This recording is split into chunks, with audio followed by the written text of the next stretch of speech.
Rencana pemerintah Kota Denpasar menurunkan pajak bea perolehan hak atas tanah dan bangunan atau BPHTB pada 2016 nanti dinilai sebagai langkah tepat dalam menekan alih fungsi lahan. Upaya tersebut akan semakin efektif jika nantinya diikuti dengan wacana penghapusan pajak. Ekonomi Unud I Gusti Wayan Murjanayasa mengatakan penurunan pajak BPHTB yang direncanakan pemerintah Kota Denpasar dinilai sebagai langkah tepat untuk menyelamatkan lahan di Kota Denpasar, utamanya tanah waris yang dimiliki masyarakat. Murjanayasa mengatakan alih fungsi lahan di Denpasar terjadi akibat tingginya pajak yang ditanggung oleh pemilik lahan.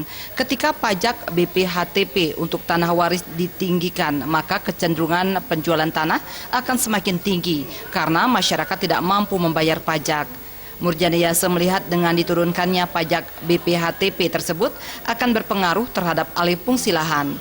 Rencana tersebut akan semakin efektif jika pemerintah berani mewacanakan penghapusan pajak BPHTB. Terkait dengan BPHTB itu kan hak pengalihan bea yang dikenakan atau bea pajak yang dikenakan terhadap pengalihan hak atas tanah. Tetapi yang menjadi persoalan adalah ketika pajaknya tinggi, siapa mampu bayar?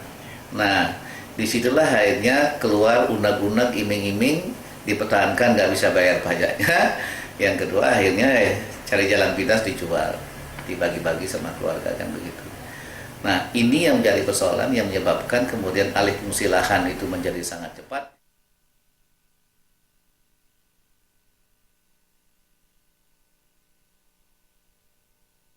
Gargita, Bali TV.